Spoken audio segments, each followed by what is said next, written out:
You've probably had this moment. You check your bank balance, maybe in the checkout line, maybe just before bed, and the number is lower than you thought it would be. Not by thousands. Just by enough. Just by that quiet, uncomfortable margin where you start doing mental math and wondering where the difference went. And then you see it. A $35 fee. Sometimes two.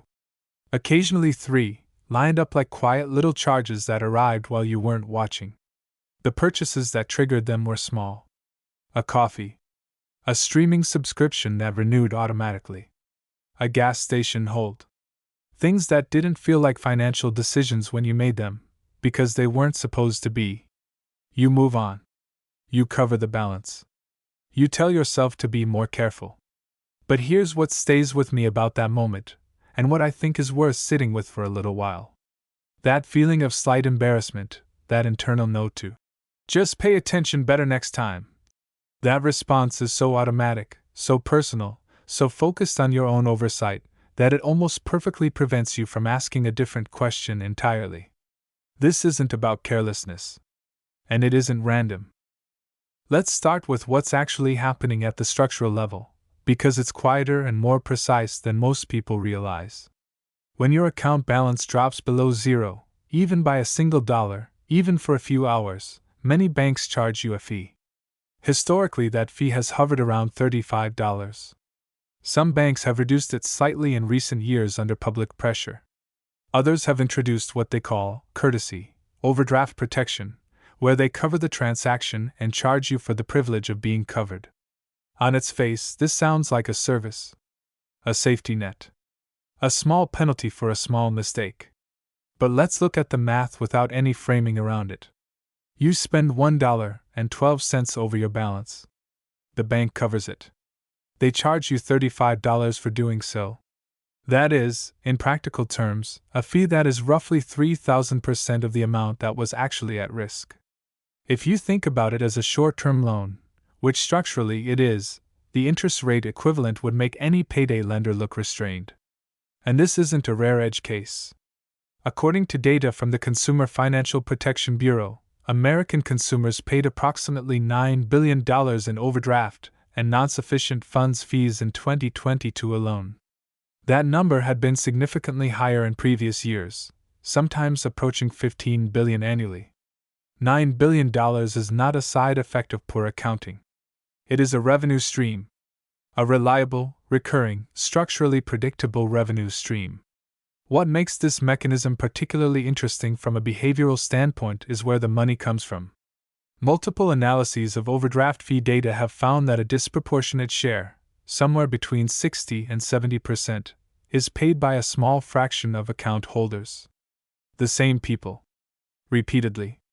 Often people who are already under financial stress. People for whom $35 is not an abstraction. The fee doesn't fall evenly. It concentrates. And the system, as it turns out, is somewhat designed to make that concentration more likely than it might appear. Here's where the monthly rhythm of it starts to matter. Think about how most people's finances actually move through the month. Income arrives, whether that's bi-weekly, weekly, monthly, and then there's a long tail of expenses, rent or mortgage at the beginning of the month, utilities mid-month, subscriptions scattered across dates that have nothing to do with when you get paid, automatic transfers, insurance premiums, and dozens of small transactions in between. Most people don't have a perfectly smooth cash flow. There are timing gaps. A few days before payday where the balance is thin. A week where 2 or 3 recurring charges land close together. A month where an unexpected expense, a car repair, a medical copay, a dental bill, moves everything slightly out of alignment. In those windows of vulnerability, overdraft fees are most likely to occur. And here's the behavioral piece that I think gets underappreciated. Fees themselves create more vulnerability. If you're $30 short, and you get charged $35, you are now $65 short. Next week's balance is lower than it would have been. The thin window before your next paycheck is a little thinner. The probability of another fee occurring hasn't gone down. In some cases, it's gone up. This is what the research describes as a fee spiral. Not a dramatic spiral, Not a catastrophic one necessarily, but a quiet, grinding one. A slow bleed. The kind where each individual event feels manageable in isolation, but the cumulative drain over 12 months is significant. Over 3 years, it's money that had somewhere else it was supposed to go. And what's the emotional texture of this cycle? It's not panic. It's a low-grade, persistent stress. A low-level background noise of financial anxiety that doesn't go away because it doesn't need a crisis to sustain itself. It sustains itself on small, recurring events that feel like personal failures, which makes them harder to examine clearly. Over time, that stress becomes normal. And normal is the hardest thing to question. Now here's where I want to be careful about tone, because it's easy to slide into a kind of narrative that isn't entirely accurate and isn't ultimately useful. Banks are not sitting in rooms cackling about overdraft fees. This isn't a conspiracy. It's something quieter, and in some ways more interesting than that. It's design. For decades, the standard practice at many banks was something called high-to-low transaction processing.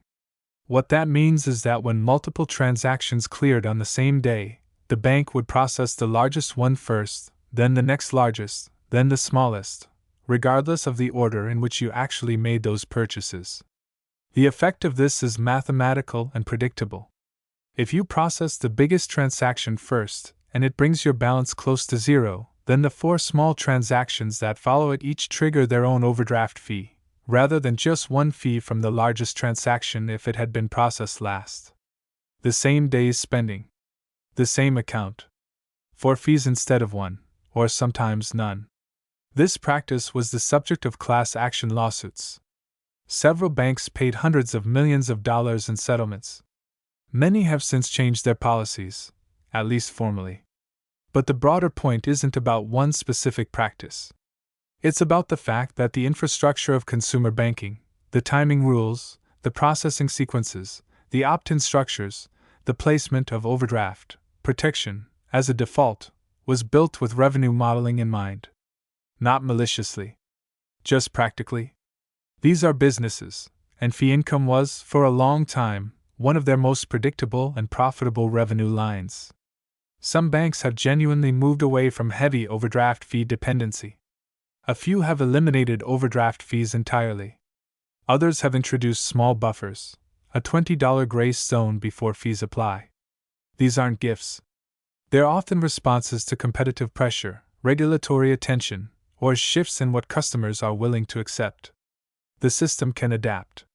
Which means the system was never neutral to begin with.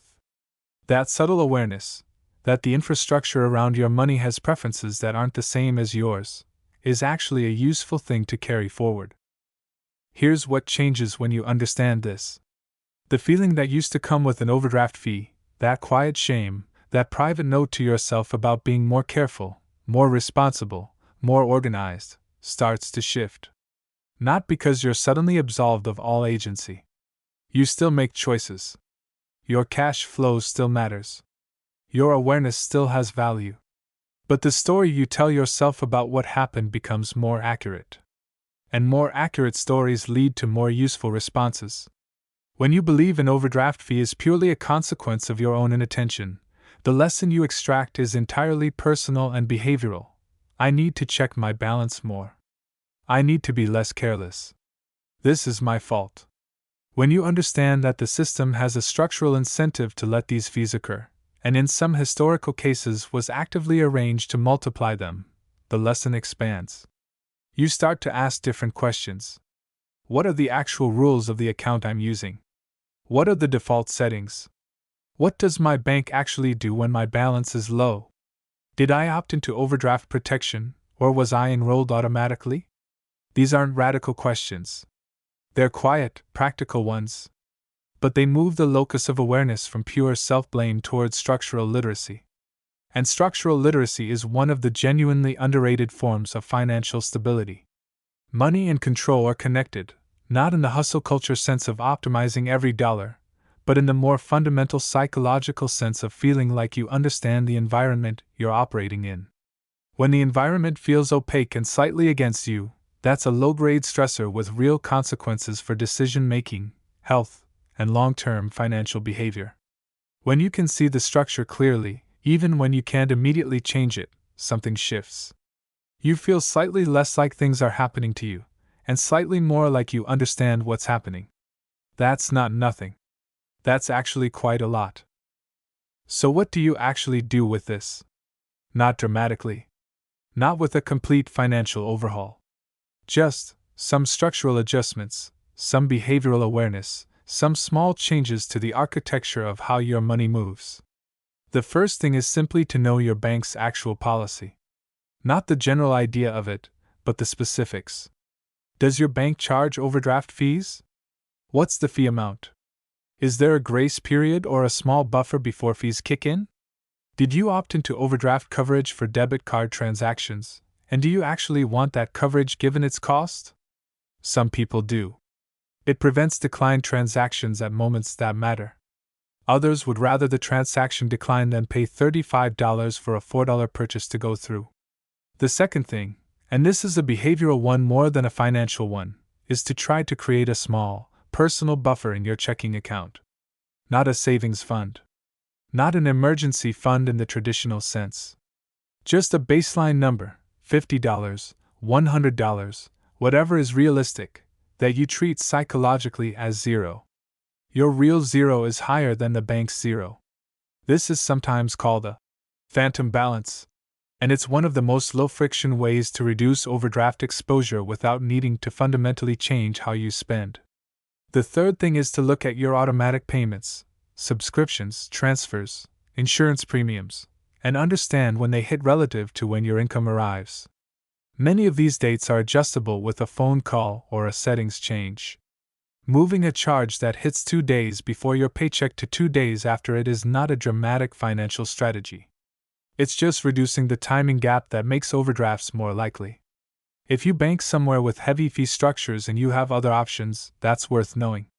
Some online banks and credit unions have significantly friendlier overdraft policies, or no overdraft fees at all. Switching banks is not a small undertaking for everyone. But it's worth understanding that the institution holding your money has a fee structure, and that fee structure has consequences for you that compound over time. None of this requires a spreadsheet. None of it requires rigid discipline. It requires a slightly more structural view of how the system around your money is built, and a few small adjustments to where you sit within that structure. Small adjustments to structure, held consistently, matter more over time than any single dramatic decision. I think about the ordinary nature of this so often. Not the extreme cases. Not the people in genuine financial crisis. Just the regular, quiet experience of living in a financial system that is slightly but persistently tilted in directions that aren't yours. The small fees. The default settings. The architecture that you didn't design and weren't fully told about. Most people navigate this without ever fully examining it, because the individual moments are too small to warrant examination, and the cumulative effect only becomes visible in retrospect, if at all. What I hope you take from this is not anxiety. It's not a feeling of being targeted or trapped. Those feelings don't help you and they don't accurately describe the situation. What I hope you take is something quieter and more useful. A slight shift in how you read the environment around your money. An understanding that the rules of this system were written by someone, for reasons, and that those reasons don't always align with yours. And that's okay, because you can learn the rules. You can know where the edges are. You can adjust where you stand. Financial stability, the real kind, not the aspirational kind, is mostly built out of small structural awarenesses held over a long time. It's built by people who stopped explaining everything as personal failure and started asking what the system actually does. You've already done some of that today. That's enough for now.